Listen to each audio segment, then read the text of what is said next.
بسم اللہ الرحمن الرحیم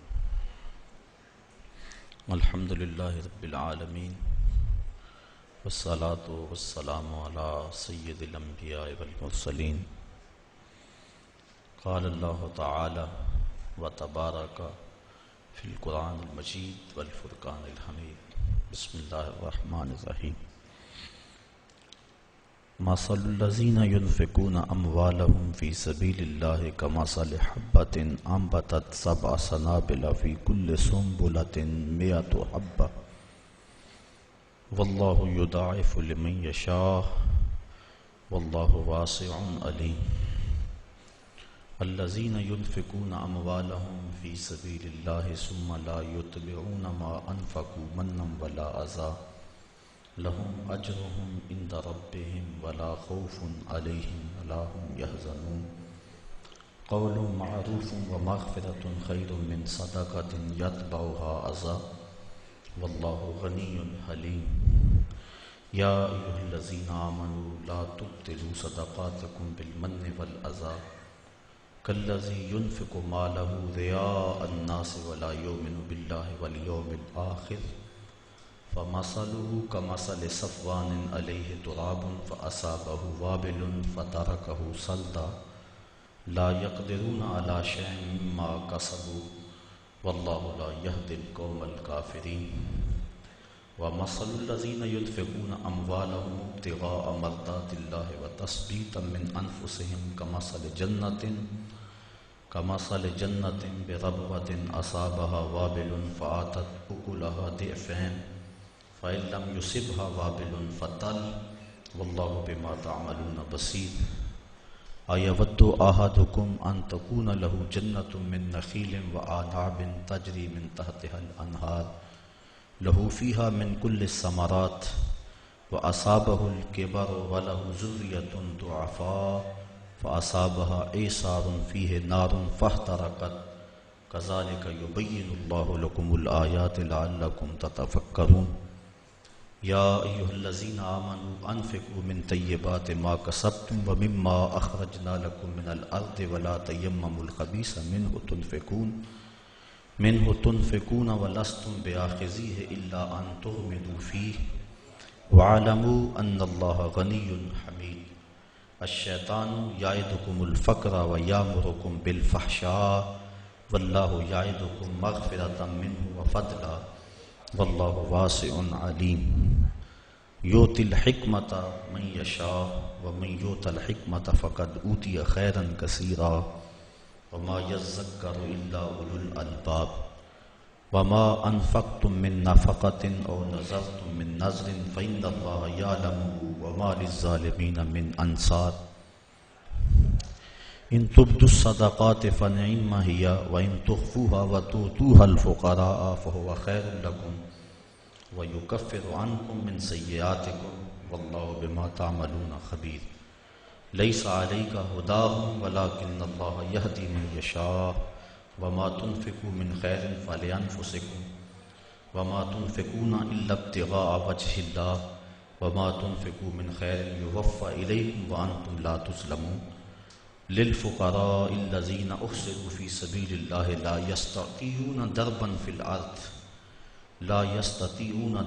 في الأرض يحسبهم الجاهل أغنياء من التعفف تعرفهم بسيماهم لا يسألون الناس إلحافا وما تنفقوا من خير فإن الله به عليم الذين ينفقون أموالهم بالليل والنهار سرا وعلانية فلهم أجرهم عند ربهم ولا خوف عليهم ولا هم يحزنون صدق الله مولانا العظيم وصدق رسوله النبي الكريم الرؤوف الرحيم اللهم نور قلوبنا بالقرآن وزين أخلاقنا بالقرآن وادخلنا الجنة بالقرآن ونجنا من النار بالقرآن قال الله تعالى وتبارك في شان حبيبه مخبرا وآمرا إن الله وملائكته يصلون على النبي يا أيها الذين آمنوا صلوا عليه وسلموا تسليما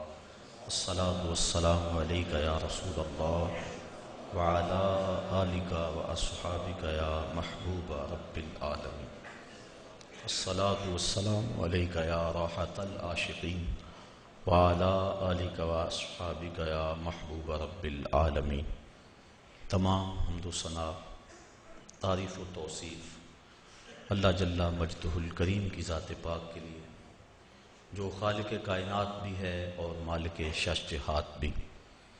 اللہ جل وعلا کی حمد و ثنا کے بعد حضور نبی اکرم شفیع امم رسول محتشم نبی مکرم اللہ کے پیارے امت کے سہارے رب کے محبوب دانائے غیوب مالک رقاب امم فخر عرب و عجم والی کون و مکان سیاہ لا مکان سید انس و جاں سرور لالا رخاں نیر تاباں سر نشین مہوشاں ماہ خوباں شہنشاہ حسینہ تتمائے دوراں سر خیل زہرہ جمالاں جلوہ صبح ازل نور ذات لم یزل باعث تکوین عالم فخر آدم و بنی آدم نیر بطحا رازدار ما اوہا شاہد ما طغا صاحب علم نشرہ معصوم آمنہ احمد مجتبیٰ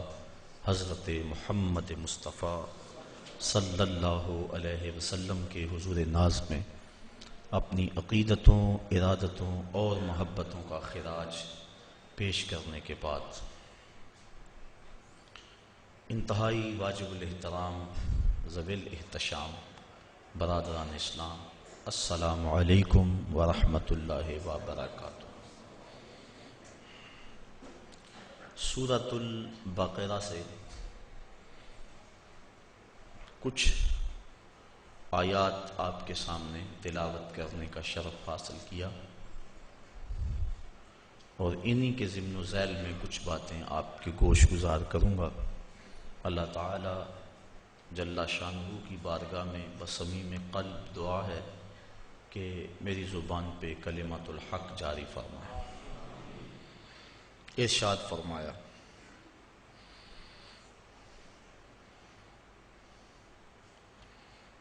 مثل الذین ینفقون اموالہم فی سبیل اللہ، ان لوگوں کی مثال جو اپنے مال اللہ کی راہ میں خرچ کرتے ہیں، کا مثل حبۃ، ایک ایسے دانے کی طرح ہے، انبتت سبع سنابل، جس نے 7 بالیں اگائیں، فی کل سنبلۃ مئۃ حبہ، اور ہر بال میں 100 دانے ہیں، واللہ یضاعف لمن یشاء، اللہ جس کے لیے چاہے بڑھا دے دگنا کر دے، واللہ واسع علیم، اور اللہ تعالی وسعت اور علم والا ہے۔ راہ خدا میں مال خرچ کرنے کی ترغیب دی گئی اور ایک مثال کے ساتھ سمجھایا گیا، جس طرح زمین کی کوکھ میں کسان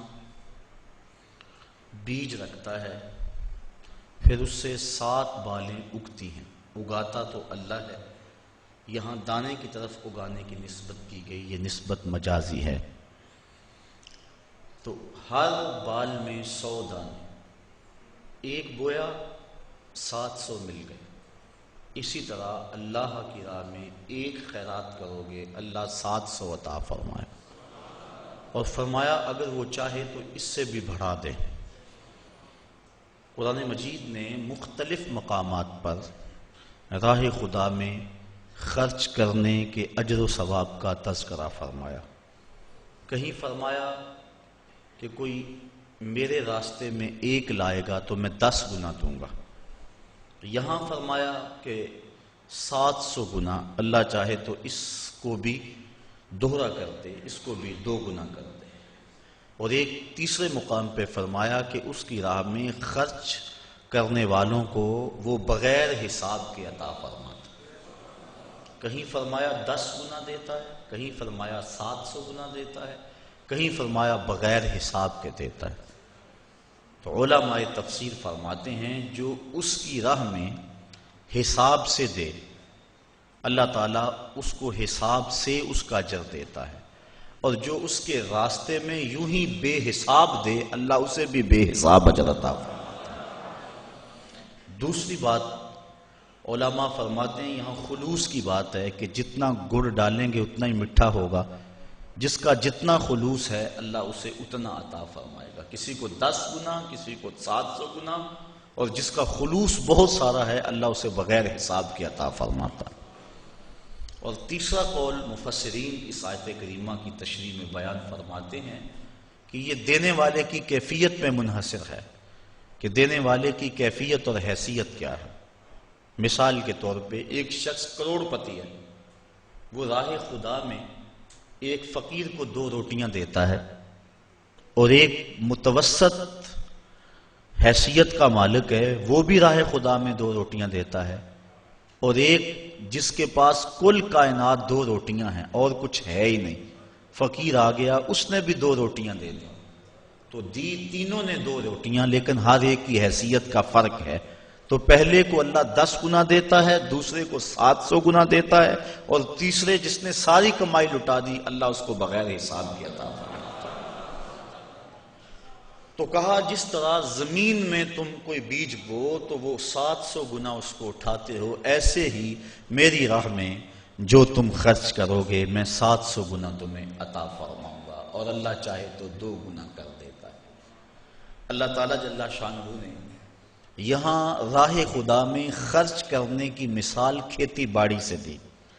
امام ترمذی نے روایت نقل کی ہے، آقا کریم علیہ السلام نے ارشاد فرمایا التمس الرزق فی خبایا الارض، اپنا رزق زمین کی تہوں سے تلاش کرو۔ تو علماء فرماتے ہیں کہ اس مثال سے یہ ثابت ہوا کہ کھیتی باڑی کرنا بڑی فضیلت والا کام ہے، اور امام قرطبی نے الجامع لاحکام القرآن کے اندر اس آیت کریمہ کی تشریح میں لکھا ہے کھیتی باڑی کرنا فرض کفایہ ہے، اگر ساری قوم یہ کام چھوڑ دیتی ہے تو حاکم کے اوپر لازم ہے کہ وہ کچھ لوگوں کو مجبور کرے کہ وہ کھیتی باڑی کریں، یہ فروض کفایہ میں سے ہے۔ الذین ینفقون اموالہم فی سبیل اللہ، وہ لوگ جو اپنے اموال اللہ کی راہ میں خرچ کرتے ہیں، ثم لا یتبعون ما انفقوا، پھر جس کو خرچ کیا اس کا پیچھا نہیں کرتے، منم ولا اذا، احسان جتلا کر اور نہ اذیت دے کر، جو راہ خدا میں دے دیا سو دے دیا، یہ نہیں کہ اس کے اوپر احسان جتلا کر اپنا کیا دھرا برباد کر لیں۔ من اور اذا ان دونوں چیزوں سے منع کر دیا گیا، احسان بھی نہ جتلایا جائے، اذیت بھی نہ دی جائے، اذیت ذہنی طور پہ بھی کسی کو شاک نہ پہنچایا جائے کہ اس کو کہیں کہ جناب یہ اس کے پاس اب اتنی دولت ہے، ہمارے گھر سے اس کو جاگ لگی تھی، اس کو کوئی پوچھنے والا نہیں تھا، ہم نے مدد کی اس کی، تو یہ اس کو اذیت دینے کے مترادف ہے۔ بلکہ حضرت زید بن اسلم رضی اللہ تعالی عنہ فرماتے ہیں کہ جب کسی کو تم نے خیرات دی ہو اور وہ تمہیں بازار میں راستے میں ملے اور آپ اس کو السلام علیکم کہیں تو وہ اس میں بھی ثقل اور بوجھ محسوس کرتا ہو تو کہا اس سے ترک کر دینا چاہیے سلام کہنا بھی، کہ یہ بھی اس کی اذیت کا باعث ہوگا۔ تو آج تو ہم کسی کو خیرات دے کر اس کی غربت کا اشتہار لگا دیتے ہیں، پہلے کہا کرتے تھا نیکی کر دریا میں ڈال، اب ہم کہتے ہیں نیکی کر اخبار میں ڈال۔ نیکی کی اور کسی غریب کو اگر ہم نے خیرات بھی دی، عید پیکج بھی دیا، تو پھر 7-8 اخباروں میں جب تک تصویر نہ چھپے اتنی دیر تک تسکین نہیں ملتی۔ غریبوں کی غربت کا مذاق اڑاتے ہو، تمسخر کرتے ہو، اس انداز سے دو کہ ان کی عزت نفس مجروح نہ ہو۔ تو نہ من اور نہ اذا، کسی طرح سے ان کی اذیت کا سامان نہ بنو۔ لہم اجرہم عند ربہم، وہ لوگ جو اذیت اور احسان جتلائے بغیر خیرات کرتے ہیں ان کا اجر اللہ کے ہاں ہے، اور نہ انہیں کوئی خوف ہے اور نہ وہ غمگین ہوں۔ قول معروف ومغفرۃ خیر من صدقۃ یتبعها اذی، اچھی بات کہہ دینا اور درگزر کرنا اس خیرات سے بہتر ہے جس کے پیچھے اذیت لگی ہو۔ اگر تم کسی کو خیرات نہ دو بلکہ اچھا کلمہ کہہ دو، کلمہ خیر کہہ دو اور درگزر کر لو، تو یہ اس خیرات دینے سے بہتر ہے جس کے بعد اذیت لگ جائے اور تم اس کو اذا دو اور تکلیف پہنچاؤ۔ واللہ غنی حلیم، اور اللہ تعالیٰ غنی اور حلم والا ہے۔ یا ایھا الذین آمنوا، اے ایمان والو، لا تبطلوا صدقاتکم بالمن والاذی، ایمان والو اپنے صدقے کو باطل نہ کرو احسان رکھ کر اور ایذا دے کر، اذیت پہنچا کر۔ کالذی ینفق مالہ رئاء الناس، اذیت دینا اور احسان جتلانا یہ اس شخص کے صدقے کی طرح ہے جو اپنا مال لوگوں کے دکھاوے کے لیے خرچ کرتا ہے۔ وَلَا يُؤْمِنُ بِاللَّهِ وَالْيَوْمِ الْآخِرِ، اللہ پر بھی یقین نہیں رکھتا اور پچھلے دن پر بھی یقین نہیں رکھتا۔ اس منافق کا خرچ کرنا اللہ کے ہاں اس کا کوئی اجر و ثواب نہیں ہے۔ تو جو اپنا مال اللہ کی راہ میں خرچ کرنے کے بعد جس کو مال دیا اس کو اذیت دیتا ہے یا اس کو جتلاتا ہے، تو وہ ایسے منافق کے خرچ کرنے کی طرح ہے جو اللہ اور پچھلے دن پر یقین نہیں رکھتا، یعنی اس کو کوئی فائدہ نہیں ہے۔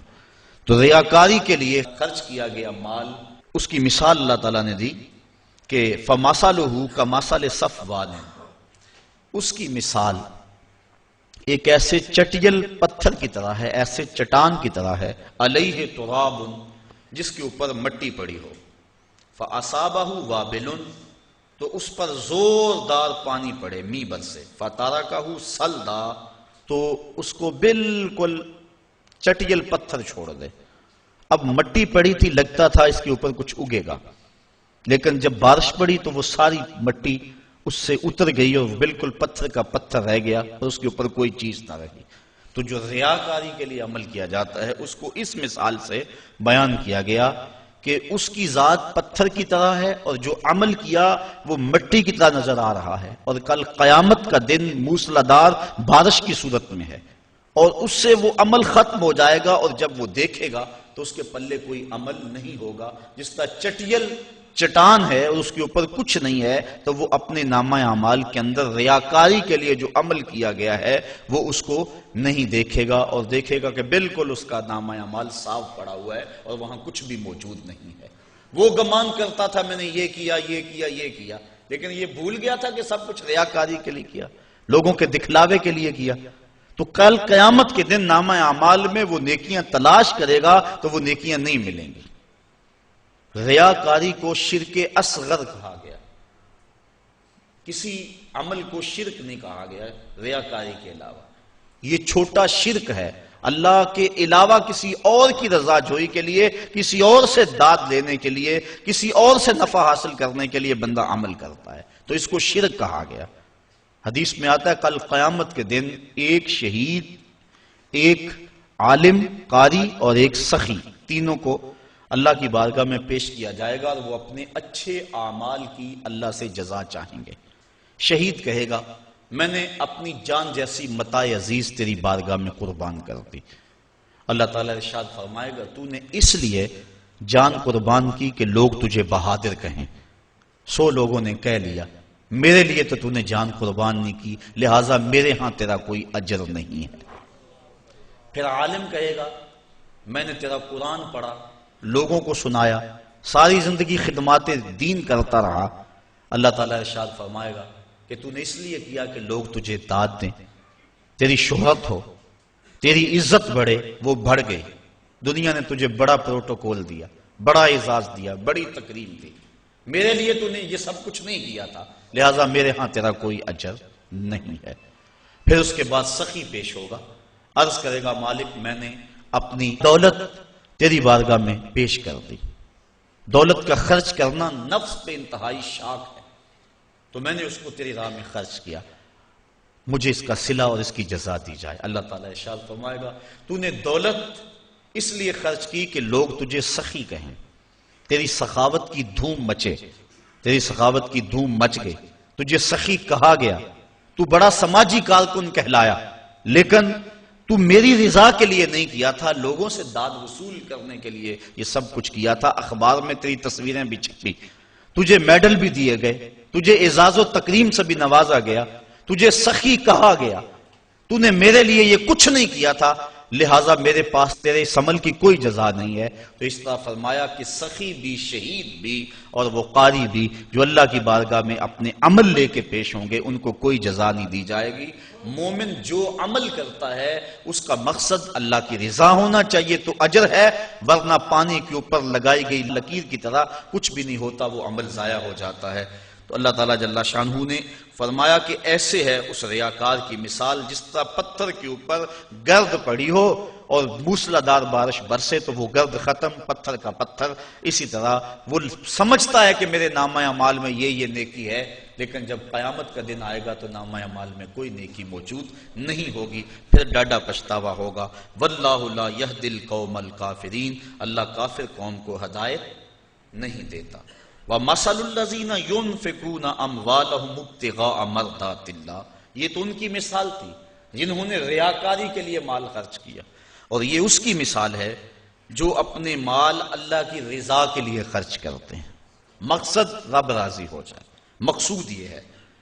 وَتَثْبِيتًا مِّنْ أَنفُسِهِمْ، اور اپنے دل جمانے کو کہ ان کا دل استقلال کا نور حاصل کر جائے، چونکہ مال کا خرچ کرنا میں نے عرض کیا کہ نفس پہ بڑا شاق ہے، لیکن جب انسان مال کو راہ خدا میں خرچ کرتا ہے نفس پہ گرانی آتی ہے، لیکن اس کا مقصد اگر رضا الہی ہو تو پھر اس گرانی کے بعد اس کو ایک لذت آنا شروع ہو جاتی ہے، ایک حظ اور ایک لطف ملتا ہے، اور وہ اس عبادت کا، خرچ کرنے کی عبادت کا نور ہے جو اس کے دل میں اترتا ہے۔ پھر اس کا جی چاہتا ہے میں اور راہ خدا میں خرچ کروں، تو پھر وہ اور کرتا ہے، تو اس کا دل اس کے اوپر اس تشویش کا اظہار نہیں کرتا جو پہلی مرتبہ خرچ کرنے میں اس کے دل نے کہا تھا۔ تیرے بچے چھوٹے چھوٹے ہیں، کاروبار اگر آگے چاہ کے ختم ہو گیا تو پیسے جمع ہوں گے تو کام آئیں گے، یہ ساری دلیلیں جو نفس دیتا تھا اب وہ دلیلیں چھوڑ دیتا ہے، دل تثبیت پا جاتا ہے، دل استقلال کی دولت پاتا ہے، پھر وہ تیسری مرتبہ خرچ کرتا ہے تو اس کو خرچ کرنے میں لذت ملتی ہے، اور وہ لذت پھر اس کی زندگی کا سرمایہ بن جاتی ہے، وہ سارا مال بھی خرچ کر دے اسے کوئی پرواہ نہیں ہوتی۔ حضرت سیدنا صدیق اکبر رضی اللہ تعالیٰ عنہ کی مثال ہمارے سامنے ہے، جو اس مرتبے کے اندر درجہ کمال پر پہنچے کہ سارا مال قدموں میں ڈھیر کر دیا۔ آقا کریم نے پوچھا ما اب کہتا لأہلک یا ابو بکر، ابو بکر گھر والوں کے لیے کیا چھوڑا؟ تو کہا اب کہتو لہم اللہ ورسولہ، حضور میرے سامنے بھی آپ ہیں، میرے گھر بھی آپ ہیں، وہ اپنے نام لیواؤں کو تنہا چھوڑتے کب ہیں، جہاں ہم دم نہ ہو کوئی وہاں سرکار ہوتے۔ اللہ اکبر، یہ ہے وہ استقلال۔ جب یہ آیت نازل ہوئی نا من ذا الذی یقرض اللہ قرضا حسنا، کون ہے جو اللہ کو قرض حسنا دے؟ تو حضرت ابو الدہداء رضی اللہ تعالی عنہ حضور کا ہاتھ پکڑا اور عرض کی حضور کیا واقعی اللہ نے ہم سے قرض مانگا ہے؟ اللہ اکبر، کیسی اس کی کرم نوازی، خود عطا کرتا ہے پھر خود کہتا ہے مجھے دو۔ اللہ اکبر، یہ اس کی کرم نوازی۔ غریب کے لیے بھی آزمائش ہے، اس کو غربت دی، وہ صبر کر کے دکھائے، اور امیر کے لیے بھی آزمائش ہے، اس کو دولت دی کہ وہ راہ خدا میں خرچ کر کے اس آزمائش میں پورا نکلے۔ جس کو دولت دی گئی وہ سوچے کہ میرے اندر کیا کمال دھرا تھا کہ مجھے دولت دے دی گئی۔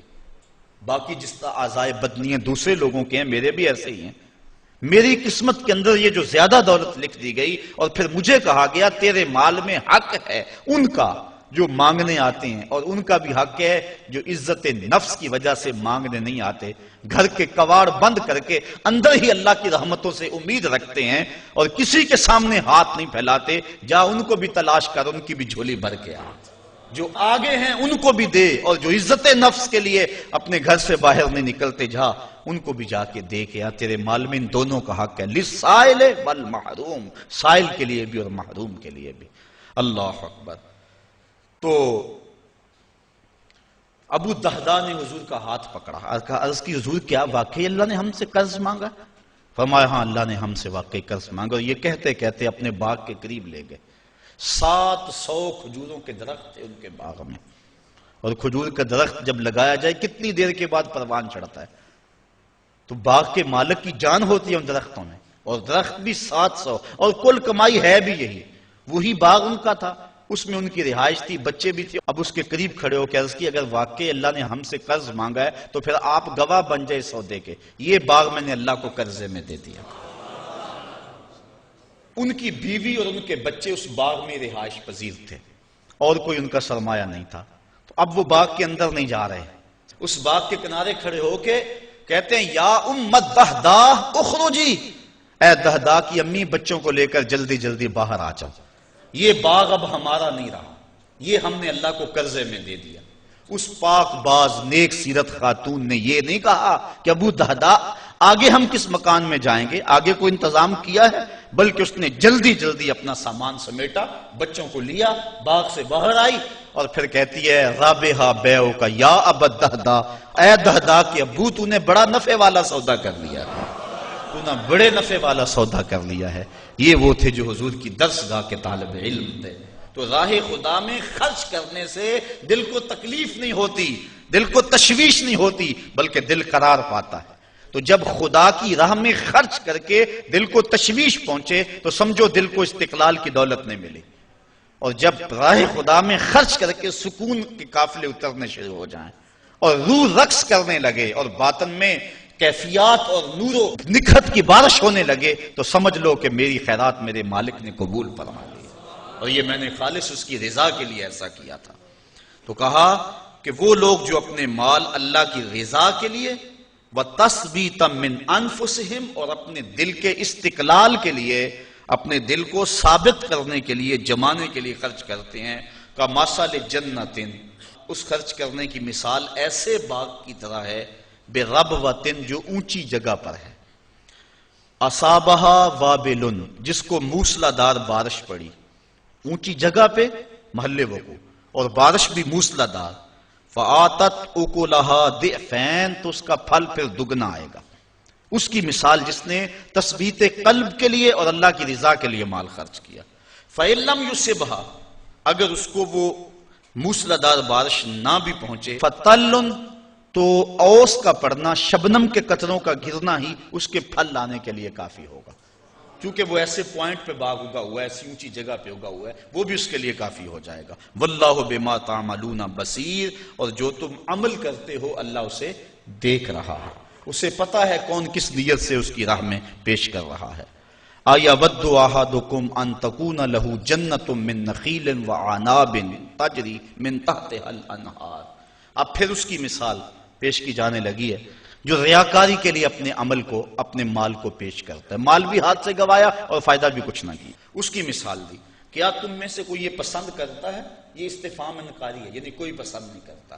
کیا ان تکون لہ جنۃ کہ اس کا ایک باغ ہو، من نخیل وعناب کھجوروں کا اور انگوروں کا، تجری من تحتها الانہار اس باغ کے نیچے نہریں بہتی ہوں، پانی بھی وافر ہو، لہو فیہا من کل الثمرات اور اس شخص کے لیے اس باغ میں ہر طرح کا پھل موجود ہو، وَأَصَابَهُ الْكِبَرُ اور جس کا باغ ہے اس کو بڑھاپا آ لے، وہ بوڑھا ہو جائے، باغ جوان ہو گیا بندہ بوڑھا ہو گیا، وَلَهُ ذُرِّيَّةٌ ضُعَفَاء اور اس کے بچے چھوٹے چھوٹے ہیں، بچے چھوٹے ہیں، آپ بوڑھا ہے، باغ جوان ہو گیا اور باغ میں بھی ہر شے ہے.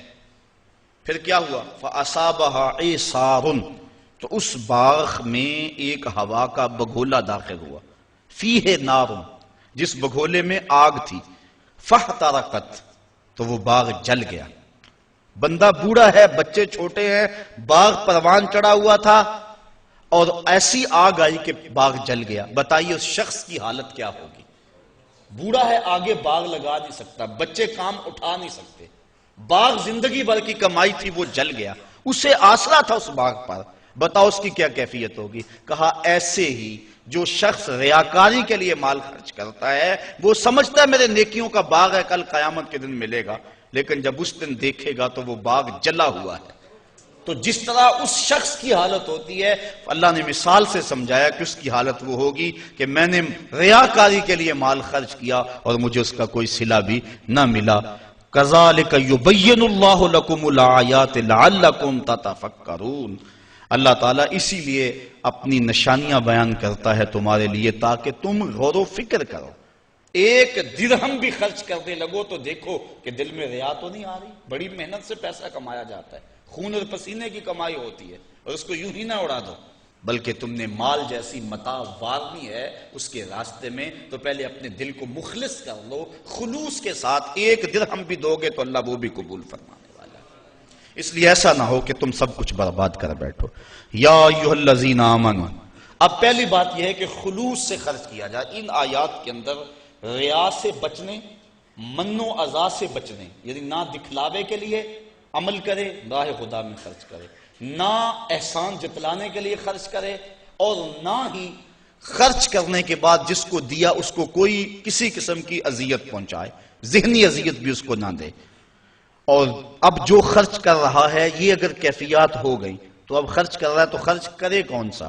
یا ایھا الذین آمنوا، اے ایمان والو، انفقوا خرچ کرو، من طیبات پاکیزہ چیزوں میں سے، ما کسبتم جو تم نے کمائی، وَمِمَّا أَخْرَجْنَا لَكُم مِّنَ الْأَرْضِ اور جو کچھ زمین سے نکالا گیا، جو کچھ ہم نے تمہارے لیے زمین سے نکالا، یعنی یہاں عشر کے وجوب پر دلیل ہے کہ جو بارشی پانی سے کھیتی سیراب ہو اس سے 10واں حصہ دینا واجب ہے، اور جو ٹیوب ویل سے یا خرید کر پانی جس کو لگایا گیا اس سے 20واں حصہ دینا واجب ہے۔ آج کل کثرت کے ساتھ ذمہ دار عشر نہیں دیتے، اسی وجہ سے ان کے اندر برکت نہیں ہے، اور اپنے مال کے اندر جو صدقہ ہے فصل کا اس کو شامل کر کے اپنا سارا مال خراب کر بیٹھتے ہیں۔ تو ان کے اوپر لازم ہے کہ وہ عشر دیں، اور جنہوں نے کمایا ہے ان کو بھی کہا کہ اپنی کمائی سے اللہ کے راستے کے اندر خرچ کریں۔ اب ذرا غور فرمائیں کہ اس کو کہا من طیبات ما کسبتم، جو تم نے کمایا پاکیزہ چیزوں میں سے وہ راہ خدا میں دو۔ اس پاکیزہ کی تشریح میں علماء فرماتے ہیں 3 چیزیں، ایک تو عمدہ، دوسرا وہ پاک ہو، فی نفس ہی پاک ہو، مثال کے طور پہ مردار ہے، اس کو راہ خدا میں خیرات کرنا چاہو تو خیرات نہیں ہوگی چونکہ وہ پلید ہے۔ دوسرا پاک ہو اور حلال طریقے سے کمایا گیا ہو، طیب طریقے سے۔ بکری ہے، پاکیزہ ہے، اس کو راہ خدا میں خیرات کرنا چاہو ہو سکتی ہے، لیکن ہے چوری کی ہے حلال، لیکن جو ذریعہ ہے اس کے حاصل کرنے کا وہ حلال نہیں ہے، تو اس کا بھی صدقہ خیرات نہیں دی جائے گی۔ جس طرح کہ رشوت کے پیسوں سے لوگ قربانی دیتے ہیں، بڑی عید کے موقع پہ جگہ جگہ ناکے لگے دیکھے، میں نے ایک دن پوچھا کہ یہ کیا ماجرا ہے، کہنے لگے آج کل انہوں نے تو قربانی دینی ہے نا، تو وہ قربانی جو کسی سے چھین کر یا کسی کا حق غصب کر کے یا رشوت لے کے یا 2 نمبر مال سے دی جائے تو وہ بھی قبول نہیں ہے۔ تو یہ بات ذہن میں رکھیں، طیب کی تشریح کے اندر علماء نے 3 چیزیں بیان فرمائی، ایک حلال ہو، حلال طریقے سے کمایا گیا ہو، پھر عمدہ ہو، جب راہ خدا میں خرچ کرنے لگو تو یہ نہیں ہے کہ ردی راہ خدا میں خرچ کر دو۔ اللہ تعالیٰ نے آگے فرمایا وَلَا تَيَمَّمُوا الْخَبِيثَ مِنْهُ، تم خبیث چیز اس کی راہ میں دینے کا ارادہ نہ کرو، تنفقون کہ تم خرچ کرو اس کو، وَلَسْتُمْ بِآخِذِيهِ حالانکہ تم اس خبیث کو خود لینا پسند نہیں کرو گے، إِلَّا أَن تُغْمِضُوا فِيهِ مگر اس کے اندر اگر تم چشم پوشی کر کے وہ لے لو تو وہ الگ بات ہے، لیکن کھلی آنکھوں سے تم اس کو قبول کرنے کو تیار نہیں ہوگے۔ تو جب خدا کی راہ میں کوئی چیز دینا چاہو تو یہ نہیں کہ جو چیز بڑھ گئی اس کو جو ہے وہ خیرات کر دو، جو چیز کسی کام کی نہیں ہے اور کسی استعمال میں نہیں آ رہی ہے چل اس کو دے دو۔ کہا جب اس کی راہ میں دینا چاہو تو عمدہ کا قصد کرو، بلکہ اللہ تعالیٰ نے 4 پارے کے آغاز میں فرمایا لن تنالوا البر حتى تنفقوا مما تحبون، اتنی دیر تک تم نیکی کی روح کو نہیں پہنچ سکتے جب تک اس مال سے خرچ نہ کرو جس کو تم خود پسند کرتے ہو۔ یعنی 2 چیزیں ہیں، ایک تم دینا چاہتے ہو، ایک رکھنا چاہتے ہو، ایک اپنے لیے رکھنا چاہتے ہو۔ تو جو اپنے لیے پسند کیا، جس کا انتخاب اپنے لیے کیا، جب تک اس سے نہ خیرات کرو نیکی کی حقیقت تمہیں نصیب نہیں ہوگی۔ امام اعظم امام ابو حنیفہ کے دور میں ایک شخص مرنے لگا، اس کے پاس دولت بہت ساری تھی لیکن بچے چھوٹے چھوٹے تھے۔ اس نے تھیلے کے اندر سونا ڈالا کہ یہ کسی کے سپرد کر جاؤں کہ میرے بچے بڑے ہوں تو ان کو دے دے۔ سوچا غریب کو دیا تو وہ سنبھال نہیں سکے گا، بچوں کو دیا تو وہ ضائع کر دیں گے۔ ایک دوست تھا اس کا امیر ترین، اس کو کہا کہ میاں یہ سونا اور تھیلا ہے، ساتھ وصیت نامہ لکھا، جب میرے بچے بڑے جوان ہو جائیں، بالغ ہو جائیں تو جو تیرا جی چاہے ان بچوں کو دے دینا۔ یہ اس نے وصیت کی اور وہ سب کچھ اس کے سپرد کیا۔ بچے جوان ہوئے، اس نے لوگوں کو بلایا، بچوں کو بلایا، سونا تھیلا سب کچھ سامنے رکھا، وصیت نامہ پڑھا۔ کن کے باپ نے جب مرتے ہوئے مجھے یہ سونا تھیلے میں ڈال کر دیا تو ساتھ یہ وصیت نامہ لکھ کر دیا کہ جب میرے بچے جوان ہوں گے جو تیرا جی چاہے بچوں کو دے دینا. تو اس نے سونا اپنے پاس رکھ لیا اور خالی تھیلا بچوں کو دے دیا. اب سارے کہیں ظلم ہوا ہے، یتیموں کے ساتھ ظلم ہوا ہے، لیکن کریں کیا کہ وصیت نامہ ہی ایسا تھا، نہ عدالتی چارہ جوئی ہو سکتی ہے، نہ اس کو کہا جا سکتا ہے. سارے کہیں ظلم ہوا. علماء سے پوچھا، کہا ظلم ہوا، لیکن کیا کہا جا سکتا ہے؟ وصیت نامہ کے اندر بات ہی ایسی تھی کہ اس نے زیادتی کی ہے اور سب کچھ خود رکھ لیا. امام اعظم امام ابو حنیفہ سراج الامہ امام الائمہ، آپ کی خدمت میں لوگ حاضر ہوئے کہ یوں یتیموں کے ساتھ یہاں زیادتی ہوئی، لیکن وصیت نامے کی عبارت اس طرح کی تھی، اس لیے کوئی بول بھی نہیں سکتا. آپ کو ارشاد فرمائیں. کہا دوبارہ سب لوگوں کو جمع کر لو، اسے بھی بلا لو، بچوں کو بھی بلا لو. بلا لیا گیا. کہا میاں وصیت نامہ پڑھو. وصیت نامہ پڑھا گیا کہ یہ سونا ہے، تھیلے میں ڈال کے تجھے دے رہا ہوں، جب میرے بچے جوان ہو جائیں گے جو تیرا جی چاہے وہ بچوں کو دے دینا. آپ نے فرمایا پھر پڑھو. اس نے پھر پڑھا. کہا اب تم بتاؤ کہ تمہارا جی سونے کو چاہ رہا ہے یا تھیلے کو چاہ رہا ہے؟ اس نے کہا میں تو سونا رکھنا چاہتا ہوں. کہا وصیت نامہ پڑھو. وصیت میں ہے جب بچے جوان ہوں گے جو تیرا جی چاہے وہ بچوں کو دے دینا. اب تیرا جی تو سونے کو چاہ رہا ہے اور وصیت میں لکھا بھی یہ ہے کہ جو تیرا جی چاہے وہ بچوں کو دے دینا، لہٰذا سونا دینا، بچوں کو تھیلا رکھ خود. تو امام اعظم نے اس طرح ان یتیموں کی مدد فرمائی تو کہا لن تنالوا البر حتی تنفقوا مما تحبون، تم اتنی دیر تک نیکی کی حقیقت کو نہیں پہنچ سکتے جب تک اس کو تم اللہ کی راہ میں خیرات نہ کرو جس کو تم خود پسند کرو. اللہ مما تحبون، تو انسان اس کو راہ خدا میں خیرات کرے جس کو خود پسند کرتا ہے. اور آگے فرمایا وَعَلَمُوا، اور جان لو ان اللہ غنی حمید، اللہ غنی بھی ہے اور سراہا ہوا بھی ہے. اسے تمہارے مالوں کی ضرورت نہیں ہے، وہ ان غریبوں کو خود بھی تو دے سکتا تھا نا. تمہاری ڈیوٹی لگائی کہ تم دینا، وہ خود بھی تو دے سکتا تھا، لیکن یہ تمہاری آزمائش، ان کی آزمائش اور تمہاری آزمائش. اب دیکھتے ہیں کون اپنی آزمائش میں پورا نکلتا ہے. الشیطان یعدکم الفقر ویامرکم بالفحشاء، شیطان تمہیں اندیشہ دلاتا ہے محتاجی کا. اگر تم نے اللہ کی راہ میں دیا تو تم محتاج ہو جاؤ گے، تمہارے پاس اتنی دولت نکل جائے گی. وَيَأْمُرُكُمْ بِالْفَحْشَاءِ، اور تمہیں بے حیائی کا حکم دیتا ہے. بے حیائی سے یہاں مراد علماء تفسیر فرماتے ہیں بخل ہے، کنجوسی ہے. اور کنجوسی کو بے حیائی اس لیے کہا گیا کہ اس سے بڑی کیا بے حیائی ہوگی کہ غریب نانے شبینہ کو ترستا ہو اور امیر دولت کو سنبھال کے بیٹھ جائے. یہ بے حیائی نہیں ہے تو اور کیا ہے؟ وہ کیا کسی نے کہا تھا گندم امیر شہر کی ہوتی رہی خراب، بچی مگر غریب کی فاقوں سے مر گئی. تو اس سے بڑی بے حیائی کیا ہوگی کہ ایک گھر میں گھی کے چراغ جلتے ہوں، ایک گھر کے اندر فضول خرچیوں پر مال لنڈھائے جا رہے ہوں، اور دوسری طرف بیوہ کی یتیم بچیاں گھر میں بوڑھی ہو رہی ہوں اور کوئی ان کا رشتہ قبول نہ کرتا ہو کہ ان کے پاس دینے کے لیے کچھ نہیں ہے، اور ہم پیسے اڑا دیں اپنے نفس کی خواہش کے لیے جو ہے وہ لاکھوں روپے خرچ کریں اور اپنی گلی میں ان غریبوں اور یتیموں کا لحاظ نہ رکھیں، تو اس سے بڑی بے حیائی اور کیا ہو سکتی ہے. اس لیے اللہ تعالیٰ نے بخل کو جو ہے وہ فحشاء کے ساتھ تعبیر کیا کہ شیطان تمہیں بے حیائی کا حکم دیتا ہے. واللہ یعدکم مغفرۃ منہ وفضلا، اور اللہ تمہیں مغفرت کا اور اپنی جناب سے فضل کا وعدہ دیتا ہے. تم اس کی راہ میں خرچ کر کے تو دیکھو وہ تمہارے گناہوں کو معاف کر دے گا، اور جب تم اس کی راہ میں خرچ کرو گے تو اس کا فضل ہوگا، یعنی تمہارا مال کم نہیں ہوگا. عقل یہی کہتی ہے، شیطان بھی یہی وعدہ دیتا ہے. اکاؤنٹنٹ سے پوچھو تو وہ بھی کہتا ہے کہ اتنے خرچ کرو گے تو اتنے کم ہوں گے، کیلکولیٹر بھی یہی حساب دیتا ہے. لیکن اللہ کہتا ہے میں وعدہ دیتا ہوں فضل کا، تم خرچ کر کے دیکھو تمہارے مال بڑھا دوں.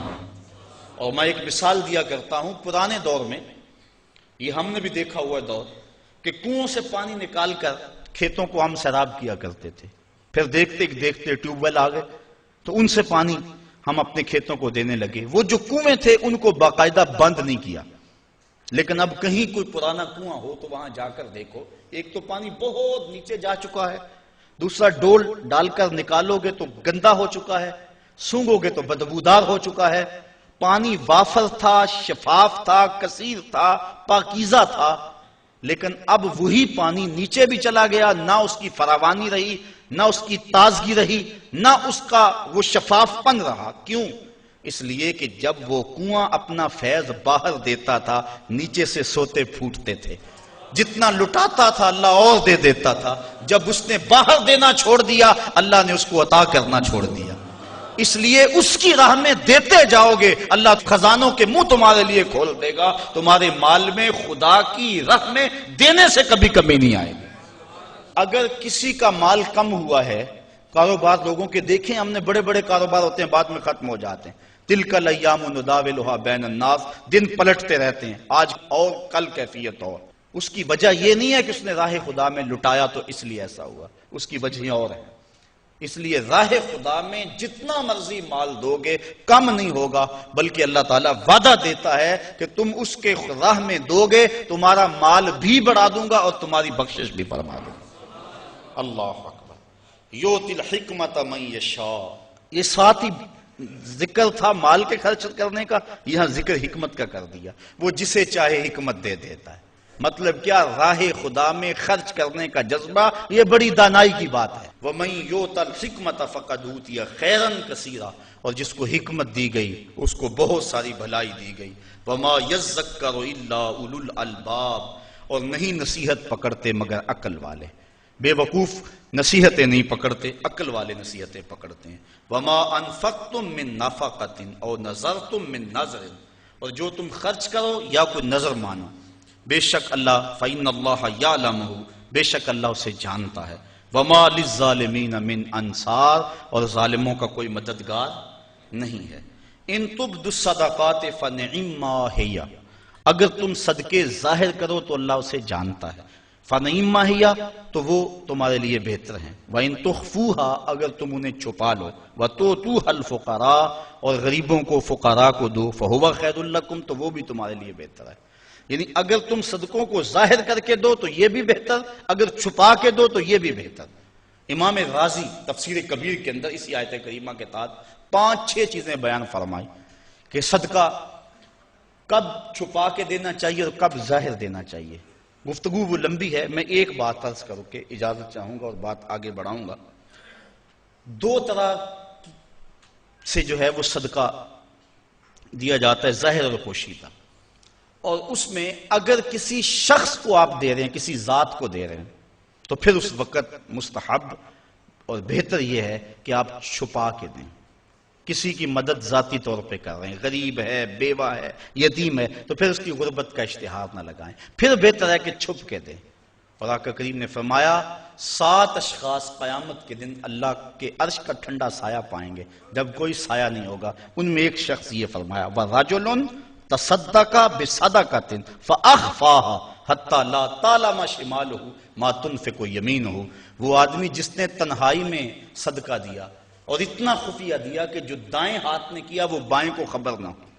فرمایا کل قیامت کے دن جب کوئی سایہ نہیں ہوگا اللہ اسے اپنے عرش کا ٹھنڈا سایہ نصیب فرمائے. اور جو عرش کے سائے تلے ہوگا قیامت کی تکلیف سے محفوظ ہوگا. جو عرش کے سائے تلے ہوگا وہ قیامت کی پریشانیوں سے محفوظ ہوگا. جو عرش کے سائے تلے ہوگا اس کو جام کوثر ضرور دیا جائے گا. اور جو ایک گھونٹ بھی پی لے گا 50,000 سال کے دن میں اسے کبھی بھی پیاس نہیں لگے. تو جس نے اپنے صدقے کو خفیہ دیا، دائیں نے دیا، بائیں کو خبر نہ ہو.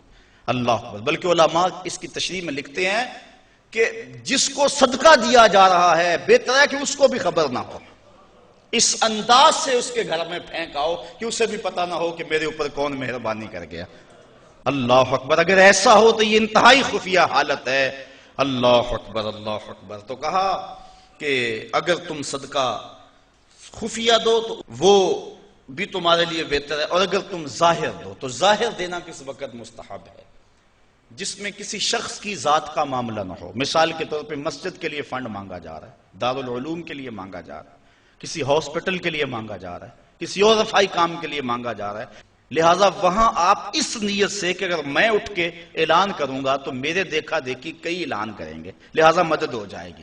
تو آقا کریم نے ایک مرتبہ جہاد کے لیے فنڈ مانگا تو ایک صحابی نے جلدی سے آغاز کر دیا، اس کو دیکھنے سے باقی بھی اٹھ کھڑے ہوئے، تو آقا کریم نے اس وقت فرمایا تھا من سنہ فی الاسلام میں سنتن حسنتن فلہ اجرہا، جس نے اسلام میں ایسے اچھے طریقے کو رائج کیا اللہ تعالیٰ اس کو اس کا اجر عطا فرمائے گا، اور اس کے دیکھا دیکھی جس نے اس کام کو کیا اللہ اس کا اجر بھی سے عطا فرمائے گا۔ تو اس نیت سے اگر ظاہر کر لیا جائے تو وہ زیادہ فضیلت والا ہے۔ دوسرا، اگر آپ خفیہ کی بجائے اعلانیہ کرتے ہیں تو اس سے آپ کے نفس پر ریاکاری کا امکان پیدا ہو جاتا ہے، تو پھر بہتر یہ ہے کہ ریاکاری سے بچنے کے لیے خفیہ صدقہ کیا جائے تاکہ اللہ تعالیٰ آپ کے اس عمل کی برکت آپ کو نصیب فرمائے، ورنہ ایسا ہوگا کہ ریاکاری سے سب کچھ برباد ہو جائے گا۔ آگے ارشاد فرمایا وَيُكَفِّرُ عَنْكُم مِّن سَيِّئَاتِكُم، اگر تم اللہ کی راہ میں چھپ کے یا ظاہر صدقہ کرو گے تو اللہ کے نزدیک وہ بہتر ہے، اور وہ اس سے تمہارے گناہوں کو اتار دے گا، یعنی صدقہ دینے سے جو ہیں وہ گناہ مٹتے ہیں۔ وَاللَّهُ بِمَا تَعْمَلُونَ خَبِيرٌ، اور جو تم کر رہے ہو اللہ اس کو دیکھ رہا ہے، نہیں کسی نے دیکھا، جس کو تم نے دیا اس نے بھی نہیں دیکھا، کسی کو نہیں کانوں کان خبر ہوئی، لیکن جس کے لیے دے رہے ہو وہ تو دیکھ رہا ہے۔ اللہ اکبر۔ یہ اپنی اپنی نیت پر منحصر ہے کہ کس کی نیت کیا ہے۔ لیس علیک ہداہم ولکن اللہ یہدی من یشاء، اے حبیب آپ کے اوپر لازم نہیں ہے کہ ان کافروں کو جو ہے وہ آپ ہدایت دیں، بلکہ اللہ جس کو چاہتا ہے ہدایت دے دے۔ یہ کفار کو صدقہ دینے کے جواز پر آیت نازل ہوئی۔ صحابہ صدقہ اپنا دیتے تھے، اپنوں کو مسلمانوں کو بھی، لیکن ان کے رشتہ دار کافر بھی ہوتے جو پریشان ہوتے، تو دل میں آتا یہ کافر ہیں، تو اللہ تعالیٰ نے اجازت دی کہ ان کو بھی آپ دے سکتے ہیں۔ تو کافر کو صدقہ واجبہ نہیں لگتا، یعنی زکوٰۃ نہیں لگتی، صدقہ فطر نہیں لگتا، اور جو منت کا جو صدقہ ہے وہ نہیں لگتا، واجبہ نہیں لگتا، نافلہ صدقے جو ہیں ویسے تعاون کر دیا جائے تو وہ اس کو لگ جاتا ہے۔ اس کی دلیل قرآن مجید کی یہ آیت ہے۔ وَمَا تُنْفِقُوا مِنْ خَيْرٍ فَلِأَنفُسِكُمْ، اور تم جو اچھی چیز دو تو تمہارا ہی اس میں بھلا ہے، فائدہ تمہیں ہی ہوگا، تمہارا ہی بینک ہے۔ وَمَا تُنْفِقُونَ إِلَّا ابْتِغَاءَ وَجْهِ اللَّهِ، اور تمہیں خرچ کرنا مناسب نہیں مگر اللہ کی رضا چاہنے کے لیے۔ وَمَا تُنْفِقُوا مِنْ خَيْرٍ يُوَفَّى إِلَيْكُمْ، اور جو مال تم خدا کی راہ میں دو گے اس کا تمہیں پورا پورا اجر ملے گا۔ وَأَنْتُمْ لَا تُظْلَمُونَ، تمہارے سے ظلم نہیں کیا جائے گا، جتنا دیا اس کا پورا پورا اجر ملے گا۔ لِلْفُقَرَاءِ الَّذِينَ أُحْصِرُوا فِي سَبِيلِ اللَّهِ، یہ کہا کہ کافروں کو تم صدقہ دے سکتے ہو، لیکن فرمایا تمہارے صدقے کے زیادہ حقدار وہ ہیں، کون؟ لِلْفُقَرَاءِ الَّذِينَ، وہ فقیر لوگ، احسروا فی سبیل اللہ، جو اللہ کی راہ کے اندر رکے ہوئے ہیں۔ اس سے مراد احسروا فی سبیل اللہ سے مراد مفسرین نے اصحاب صفہ لیے ہیں۔ یہ 400 کے قریب صحابہ تھے، 300 سے لے کر 400 تک ان کی تعداد مختلف روایات میں آئی ہے، جو مسجد نبوی میں رہتے تھے۔ ان کا نہ کوئی گھر تھا نہ ان کے اہل تھے، بس سارا دن مسجد نبوی میں رہتے۔ حضور نے ان کے لیے ایک چبوترا بنوا دیا جس کو صفہ کا چبوترا کہا جاتا ہے، تو وہ اس پہ بیٹھے رہتے، حضور کے انتظار میں رہتے۔ آقا کریم آتے تو وہ حضور سے دین سیکھتے، بلا تعین اوقات حضور سے دین سیکھتے۔ کسی غزوے پر حضور ان کو چاہتے تو ساتھ لے جاتے، کسی سرایہ پہ بھیجتے تو وہ حضور کے حکم کی جو ہے وہ تعمیل کرتے۔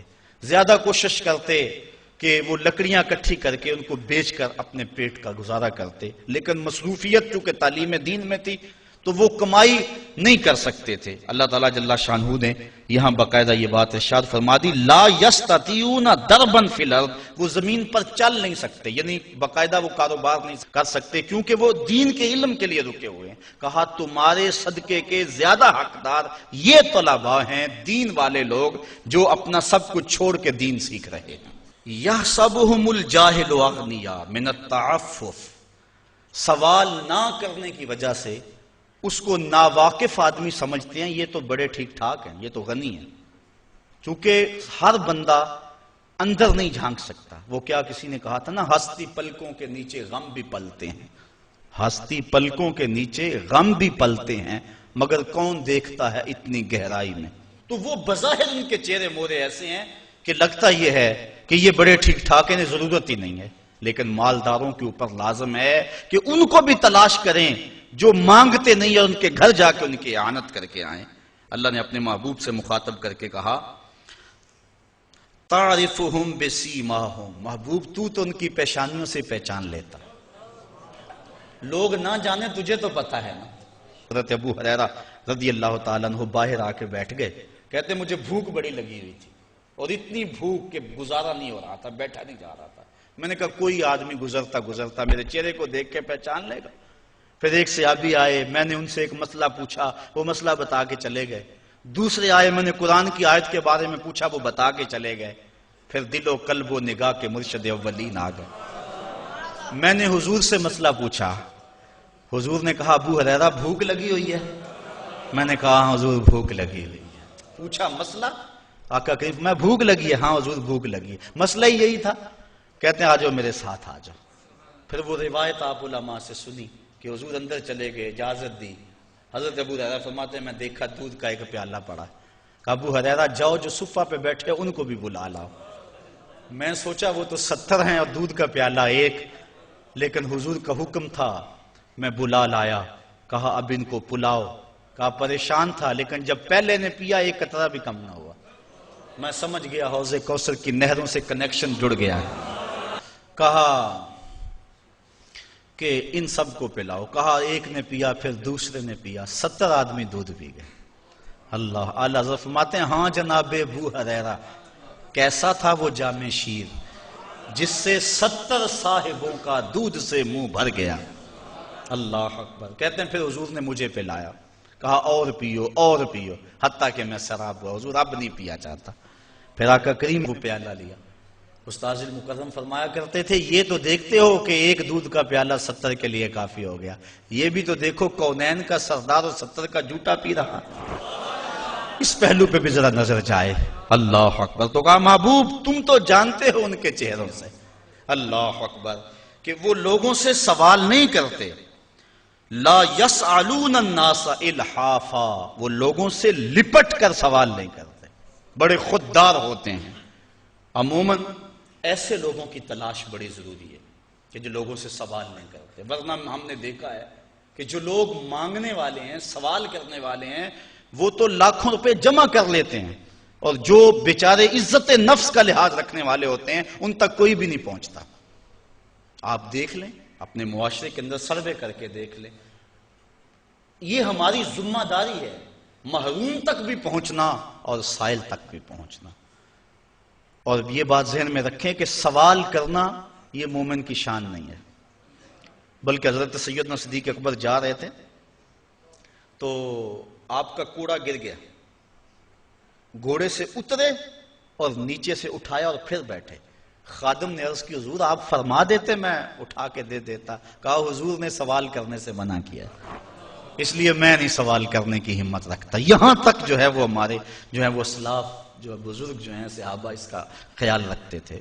ہاں علماء نے اجازت دی اگر مرنے کا اندیشہ ہو، بھوک اتنی ستائے تو بقدر ضرورت سوال کر لینا جائز ہے، بقدر ضرورت سوال کر لینا جائز ہے، لیکن ضرورت سے زیادہ کا سوال کرنا جائز نہیں ہے۔